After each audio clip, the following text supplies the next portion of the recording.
안녕하세요. 크루투데이 지영쌤입니다. 정말 기다리고 기다리던 대한항공 공채가 이제 시작이 되는데요. 제가 지금 감기에 좀 걸려가지고 사실 이거를 마이크를 찾아서 촬영을 하고 싶었는데 마이크가 아예 없어져가지고 이전에 소리가 조금 작은 것 같다라는 얘기를 해주셔가지고 열심히 찾았는데 마이크가 없더라고요. 그래서 지금 목소리도 조금 좋지 않고 소리도 혹시 작을 수 있겠지만 제가 최대한 자막 넣어서 만들 테니까요. 좀 참고 부탁드리겠습니다. 그래서 여러분 대한항공 공채 너무 오래 기다리셨죠? 올해는 아닌가요? 그래도 이전에 이제 3차 18년도 3차 공채에서 탈락을 하셨던 분들은 좀 오래 기다렸을 텐데 저도 정말 오래 기다리고 항상 대한항공 채용 때마다 제가 드는 생각은 너무 설레고 학생들한테 좋은 기회가 오는 거니까 너무 좋으면서도 한편으로는 정말 지원자가 많은 만큼 그만큼 좀 떨어지는 학생들도 많은 거잖아요. 그런 부분에 있어서 걱정도 앞서는 시기이기도 하지만 그래도 여러분들이 지원을 하겠다고 마음을 먹으셨다면 좀 여러 가지를 준비하셔가지고 최대한 많이 준비를 하셔서 좋은 결과를 얻을 수 있도록 최선을 다해 주셨으면 좋겠습니다. 그래서 일단은 오늘 제가 말씀드리고 싶은 거 차례대로 목차를 한번 말씀을 드릴게요. 이번 영상도 생각보다 길어질 것 같아서 조금 시간 부족한 분들께서는 필요한 부분들만 좀 봐주시기 바라겠습니다. 일단은 지금 1번 첫 번째는 지금 이 시기에 무엇을 좀 해야 하는지. 사실 대한항공 같은 경우는 시간이 좀 빠르게 진행이 되잖아요. 무엇을 좀 해야 하는지 말씀을 드릴 거고요. 그 다음에 이번 공채가 의미하는 바는 무엇인가? 무엇을 의미하는가? 왜냐면은 올해 지금 엄청 채용이 많아요. 오늘 지금 제가 5일에 오전에 지금 새벽에 찍고 있는데 5일에 에어 서울도 채용이 뜨고요. 지금 진행되고 있는 항공사가 많기 때문에 어떤 의미인지 기졸업자들 대상으로 말씀을 드릴게요. 그 다음에 대한항공 서류 관련해서 좀 간략하게 팁을 좀 드리겠습니다. 왜냐면은 지금 항목이 계속 바뀌고 있는데 그렇게 어렵지는 않아요. 어렵지는 않지만 이제는 승무직을 바라보는 시선이 달라졌다라는 거 말씀드리고 싶고요. 그 다음에 간략하게 뭐 1차, 2차, 3차 면접별, 절차별 팁을 좀 간략하게 드릴 거고 그 다음에 다섯 번째는 제가 유튜브 이 채널에 올렸었던 궁금하신 것들 제가 아는 대로 답변해 드리도록 하겠습니다. 일단은 첫 번째로 제가 말씀드리고 싶은 첫 번째, 지금 이 시기에 무엇을 해야 하는지 좀 간략하게 말씀을 드릴게요. 지금 보시면 오늘이 3월 5일이고 어제부터 시작해서 3월 12일까지가 마감이고 19일에 서류 발표가 나는 거잖아요. 사실 그렇게 시간이 길지는 않습니다. 한 8일 정도 서류를 받고 바로 그 다음 주부터 면접이 시작될 것 같은데요. 이 시기에는 첫 번째로 여러분들 일단 자소서는 빠르게 작성을 하고 지원 완료를 해주셔야 됩니다. 왜냐면은 사실 대한항공 같은 경우는 제가 이 다음에 서류 관련해서 말씀드리겠지만 그렇게 뭐 자소서를 서류 전형에서 막 꼼꼼히 보는 항공사는 아니에요. 그래서 여러분들이 자소서 빠르게 완성하시고 지원 완료해 주시는 게 제일 좋고요. 그 다음에 면접을 준비를 하셔야겠죠. 면접 준비를 하셔야 되는데 대한항공 공채는요 정말 헤어, 복장, 자유라고 생각하시면 돼요.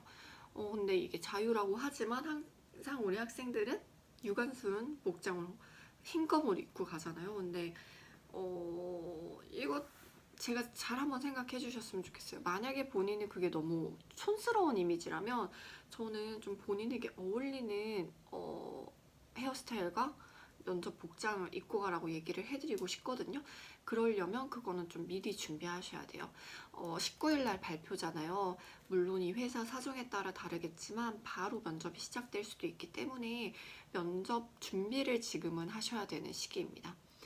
뭐 타항공사 같은 경우는 서류 발표랑 뭐 2년제, 아시아나 같은 경우는 2년제, 4년제 나눠서 봐서 시간적 여유가 조금 있으실 수도 있지만 대한항공은 그런 항공사가 아니고 본인이 언제 면접을 보게 될지 모르기 때문에 최대한 면접과 관련된 면접 연습, 그 다음에 면접 복장 준비, 그 다음에 또 뭐 구두를 어떻게 신을 건지 이런 좀 디테일한 부분들, 사소한 부분들을 면접 시즌에 대해서 준비를 하시면 조금 시간이 촉박하기 때문에 뭐 사소한 뭐 네일 아트는 어디서 받을 것인지부터 뭐 스타킹은 뭘 신을 것인지 이런 것까지도 좀 지금 이 시기에는 사소한 것들을 준비를 충분히 해주셔야 되고요. 제일 중요한 건 면접 연습을 좀 해주셔야 한다라는 말씀 드리고 싶습니다. 그러면 이제 빠르게 두 번째로 이번 공채가 의미하는 바는 무엇인가? 여러분 지금 이제 진행되는 공채가 상반기 공채잖아요.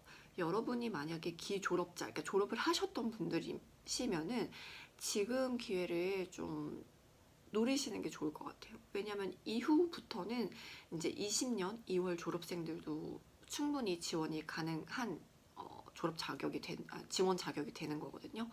그러다 보면은 어쩔 수 없이 경쟁자가 늘어납니다. 물론 경쟁자는 항상 많아요. 승무원의 경우에는 경쟁자는 많지만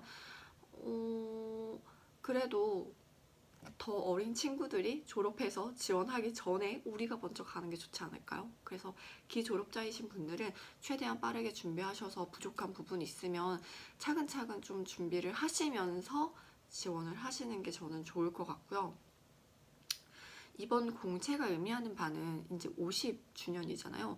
직전에 들어갔던 학생들이 50둥이라고 해가지고 엄청 열심히 교육받고 있고 아직도 교육 뭐 1, 2, 3차 뭐 세 반으로 나눠서 교육받고 있고 한데 뭐 승무원 많아 보이기는 하지만 올해 워낙 좀 델타와의 조인트 벤처를 통해서 여러 가지를 준비를 하고 있고 50주년을 맞이해서 여러 가지 좀 하고 있고 제가 이제 이 다음에 올릴 영상이 이제 좀 본격적인 대한항공 기업 분석 영상을 제가 올려볼 거예요. 근데 거기서 이제 얘기하는 바가 지금 3월에 주주총회가 있지만 뭐 KCCI와 다른 국민연금 이쪽에서는 좀 승무원을 계속 채용을 해라 라는 압박이 계속 들어오고 있어요. 그래서 뭐 회사는 사실 이윤을 추구하는 곳이기 때문에 그만큼의 인원이 아니어도 충분히 돌아는 가지만 좀 보여주기 식으로라도 많이 채용을 할 거랍니다.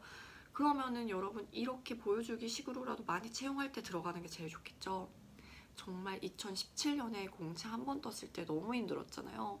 그럴 때보다는 지금이 훨씬 더 좋은 기회이기 때문에 기회를 놓치지 말아라 라는 거를 이야기를 해드리고 싶습니다.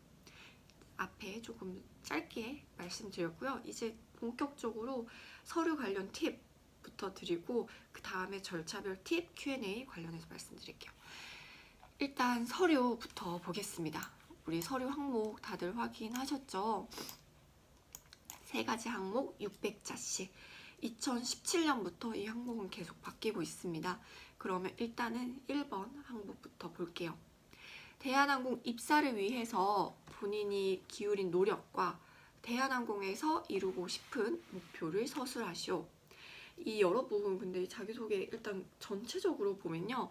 더 이상은 서비스직이다 라는 객실 승무직이다 라는 그런 단서 없이 물어보는 항목들이에요. 그냥 이 지원자 개개인에 대해서 물어보는 항목들.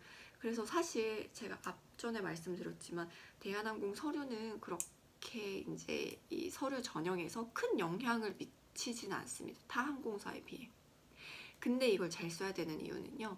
면접 때 이거를 다 확인을 하시고 이것과 관련된 질문을 특히 2차, 3차에서 많이 주세요. 3차에서는요. 이 직전에 본인의 이 직전에 뭐 본인의 만족도 몇 점인지 뭐 하시오 뭐 이런 항목이 있었는데 그것과 관련된 꼬리 질문이 정말 많이 나왔고요. 이 직전에도 뭐 본인 삶에서 가장 중요한 가치 이런 항목 3번에 있었는데 그거 관련해서 이제 디테일하게 주고받고 핑퐁 면접을 보셨기 때문에 이번에도 동일할 걸로 예상이 되고요. 그래서 자기소개서는 제가 가이드라인을 잡아드려요. 그럼 그 가이드라인 안에서 여러분들의 이야기를 최대한으로 좀 알맞게 작성을 해주시되 저는 항상 이 영상에서는 전반적인 가이드만 드린다는 거 참고 부탁드리겠습니다. 왜냐면 저도 학생들한테 첨삭을 우리 수강생들 첨삭을 할 때 그런 내용을 좀 제가 아껴두고 싶은 내용은 좀 학생들한테 오픈을 하는 편이기 때문에 양해 부탁드리겠고요. 제가 여기서 샘플링으로 말씀드리는 것들은 좀 이제 자소서에 쓰시면 안 되겠죠.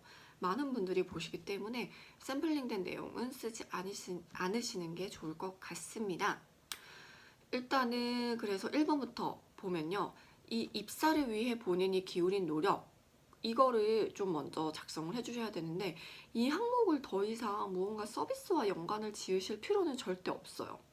절대 없으시고, 그러면 본인이 지금까지 4년 혹은 2년간의 대학생활, 그 다음에 공백기가 있으셨다면 공백기 동안 어떤 본인이 목표를 잡고 좀 어떻게 구체적으로 노력을 하셨는지 이야기를 해주셔야 돼요.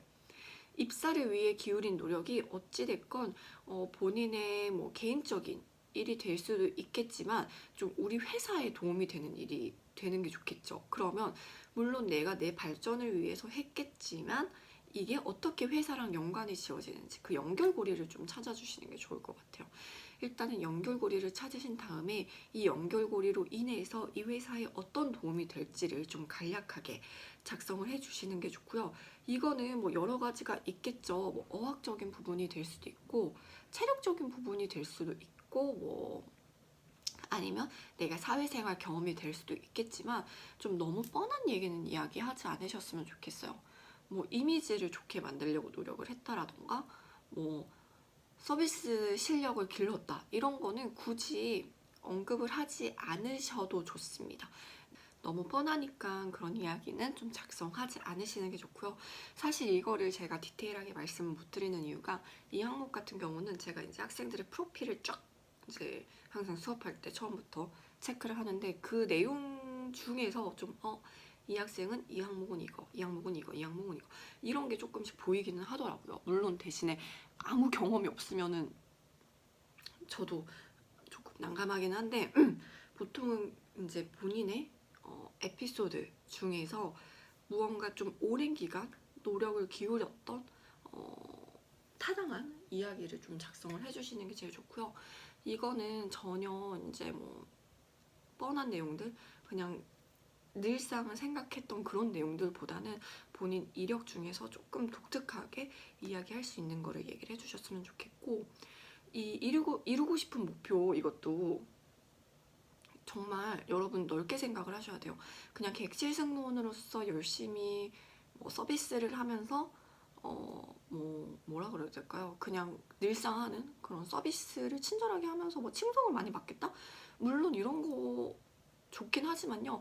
사실 저는 이 자소서도 그렇고 학생들한테 얘기하고 싶은 것들이 항상 승무원은 그렇게 친절하기만 한 직업은 절대 아니고요. 친절하다고 이 학생을 뽑아주지 않아요. 그리고 저는 친절합니다 라고 이야기하는 학생과 저는 일을 잘합니다 라고 이야기하는 학생들 중에서는 항상 일을 잘하는 학생을 뽑고 싶은 게 면접관들 마음이거든요. 그래서 이 목표도 그냥 한정지어서 그 승무직이니까 그냥 뭐 친절한 무언가 이런 걸로 절대 잡지 마시고요. 이 본인이 노력을 좀 발전시켜서 할 수 있는 노력들 있죠. 목표들 있죠.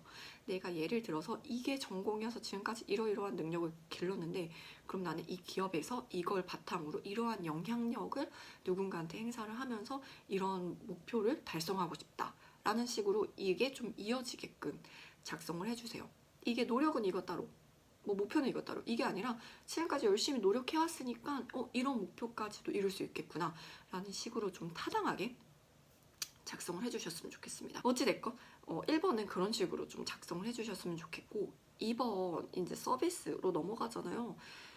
본인이 타인에게 제공했던 서비스라고 딱 앞에 명시를 해줬죠. 근데 본인이 타인에게 제공했던 서비스도 넓게 보세요, 여러분. 내가 아르바이트생이어서 손님한테 했을 수도 있고요. 내가 아르바이트생인데 우리 동료들을 생각해서 내부 고객한테 무언가 제공을 했던 서비스가 될 수도 있어요. 서비스를 항상 학생들은 무언가 내가 손님한테 돈을 지불한 손님한테 제공을 한다라고 생각하시는 경우들이 많은데 사실 대한항공에서 교육할 때는 그렇게 가르치지는 않고요. 서비스는 모든 사람한테 내가 유니폼을 입고 출근하는 순간부터 만나는 모든 사람한테 제공하는 거여가지고 특히 객실 승무원들은 내부 고객한테도 좀 좋은 이미지를 주려고 노력을 많이 해요. 워낙 승무직이 눈에 띄는 직업이다 보니까 같은 직원들끼리도 인사 정말 잘 하고요. 뭐 조업사분들이랑 이런 분들이랑 소통할 때도 정말 예의 바르게 하라고 늘상 강조를 하거든요. 그래서 이런 서비스는 좀 폭이 넓겠죠. 뭐가 될지. 근데 이게 친절해서 최고였다 라기보다는 구체적인 상황에 있어서 내가 어떻게 그 사람의 니즈를 파악하고 어떻게 좀 제공을 했는지 이런 디테일한 부분이 좀 중요할 것 같아요. 그리고 이게 최고였다라고 생각하는 이유는 좀 이 내용을 쓰다 보면은 서술형이 되기 때문에 위로 올려주세요. 두 갈씩으로 좀 작성을 해주세요. 뭔가 상황을 설명할 때요, 여러분 너무 장황하게 설명을 하다 보면은 면접 때 여러분 생각을 해보시면 다대다 면접이잖아요. 이거를 물론 600자 짧게 느껴질 수 있겠지만 막 구체적으로 보기 힘드신 경우 있거든요. 그래서 좀 문단도 자유롭게 사용을 하셔가지고 뭐 위에 결론 넣고 한 줄 띄고 밑에 내용을 쓰신다라던가 좀 자유롭게 양식도 사용해 주시면 좋고, 이런 2번 같은 항목은 좀 먼저 결론 짓고 밑에 서술하는 내용으로 좀 작성을 해주셨으면 좋겠고요. 이 내용은 좀 폭넓게 생각해 주시고 이 내용도 차별성 둘 수 있어요. 이 내용도 학생들의 에피소드를 여러 가지 생각을 해보시고 이런 서비스보다는 좀 차별성 둘 수 있는 항목이고, 이게 승무원이랑 그나마 좀 여러분들이 생각했을 때 비슷하다라는 항목이 될 수 있거든요. 그래서 이거는 좀 폭넓게 그냥 내가 늘상 해야 되는 서비스 말고 내 에피소드들 중에서 조금은 더 신경 써서 니즈를 파악했던. 근데 저는 개인적으로는 손님한테 하는 것도 물론 중요하지만 뭔가 우리 조직 내에서 했던 것도 이야기를 해주셨으면 좋겠습니다. 그 다음에 이제 3번 넘어갈게요. 본인의 성장 과정 중 현재 자신에게 가장 큰 영향을 끼친 사건을 서술하시오. 이거는 본인의 성장 과정 플러스 앞으로 어떨 것인지까지 써주는 거예요. 영향을 끼쳤어. 그러면 그걸로 어떻게 하고 끝난 게 아니라 지금까지 뭔가 계속 했을 거고, 그 영향으로 무언가 계속 했을 거고 앞으로도 무언가 했을 거죠. 사실 이 모든 항목이 어찌됐건 결론은 내가 향후 어떻게 할 건지예요. 그리고 지금까지 이렇게 잘 살아왔고 앞으로도 이렇게 잘 살겠다 이런 다짐인 거여가지고 그냥 딱 툭툭 하고 버리는, 끝나는 게 아니라 이랬어 하고 끝내는 게 아니라 그래서 앞으로도 어떻게 할게 이런 내용을 좀 써주시는 게 맞거든요. 일단은 성장 과정은 뭐 여러 가지 될 수 있어요. 이 성장 과정이라고 했을 때는 정말 어렸을 때부터 지금까지 모든 인생을 통틀어서 내 성장 과정 중 영향을 크게 끼친 사건이 뭔가 딱 충격을 받을 만한 일회성의 사건이 아니어도 괜찮아요. 뭔가 내 배경이, 우리가 살아가는 뭐 배경이 이래서 뭐 이러한 영향이 있었다라고 좀 긴 이야기를 해주셔도 좋고요. 그 끼친 사건이 나한테 지금 어떤 영향을 미쳤고 내 가치관을 형성하는데 얼마나 큰 영향을 미쳤는지를 서술해서 그 가치관으로 앞으로도 어떻게 살 거다, 혹은 뭐 지금까지 어떻게 했다, 그래서 앞으로 어떻게 하겠다, 이런 식으로 좀 작성을 해주시는 게 제일 좋겠죠. 그래서 만약에 저라면, 저는 이건 되게 사소할 수 있는데 저는 실제로 어렸을 때는 정말 좀 성격이, 지금도 급하지만 어렸을 땐 더 급했어요. 더 급해서 저는 항상 부모님한테 들었던 이야기가 조금 차분하게 모든 생활을 해라 라는 이야기를 늘상 들었어요. 늘상 들어가지고, 그래서 저는 그런 이야기를 늘상 들었거든요. 늘상 들어가지고 정말 나름 어렸을 때는 스트레스였는데 그러다 보니까 이제 그게 습관이 어떻게 발전이 됐냐면, 저는 무언가 집 문 앞이나 좀 어딘가 해야 되는 일이 있거나 하면 항상 리스트를 써놔요. 그리고 실제로 비행 다녔을 때는 문 앞에 항상 뭐 정말 비행에 필요한 것들 있죠. 그런 거를 이제 이렇게 써놓고 항상 나가기 전에 다시 리체크를 하는 이런 습관이 저는 좀 생기다 보니까 지금도 항상 무언가 어떤 일을 할 때, 뭐 밖으로 나갈 때, 뭐 어떤 일을 준비해야 될 때는 항상 리스트를 쓰고 좀 마음을 차분히 하는 시간을 가진 다음에 일을 시작하게 되더라고요. 근데 이게 저한테는 좀 많은 도움이 됐고, 회사 생활을 하면서 한 번도 뭔가 뭐 가져와야 되는 걸 못 가져왔다라던가 준비를 못해서 당황스러웠던 적이 한 번도 없었거든요. 이게 정말 사소한 일이지만 이 성장 과정 중 저에게 가장 영향을 크게 끼친 거는 지금 제가 돌이켜서 생각해 봤을 때 저는 이거예요. 그래서 좀 늘상 꼼꼼하게 생활하는 습관이 들였고 그게 저한테는 사회생활 할 때 너무 큰 도움이 됐었던 거죠. 그래서 이게 정말 사소하게 보일 수 있겠지만 이런 사소한 내용들도 괜찮아요. 내 인생에서 내가 생각했을 때 가장 큰 영향이었으니까. 저는 개인적으로 이 내용은 저라면 이런 내용을 쓸 것 같은데, 그래서 여러분 이게 큰 영향을 끼친 사건이다 라고 해서 무언가 막 대단한 이야기를 써야 되는 건 아니에요. 정말 내가 현재 지금 이런 생활을 하는데 실질적인 영향을 미쳤던 건 어떤 것일까? 이거를 조금 생각을 해서 작성을 해주시되, 저처럼 지금 얘기한 내용도 서술형 되겠죠? 그러면은 또 이것도 두 갈씩으로 올려서 작성을, 결론을 짓고 밑에 내용을 작성을 해주시면 더 좋지 않을까 생각을 합니다. 그래서 제가 간략하게만 조금 팁을 드렸는데, 자소서 팁만 드렸는데 시간이 이렇게 오래 걸리네요. 이 영상을 두 개를 나눠서 올려야 되나 모르겠어요. 아무튼 이런 내용들이 있었고, 혹시 이 내용과 관련해서 조금 애매하다라고 싶은 것들 있으시면 밑에 댓글을 좀 남겨주세요. 제가 최대한 알려드릴 수 있을 만큼은 좀 알려드리도록 하겠습니다. 근데 대신에 뭔가 자의적으로 판단해야 되는 일들은 답변 드리기 어려우니까 참고 부탁드리겠습니다.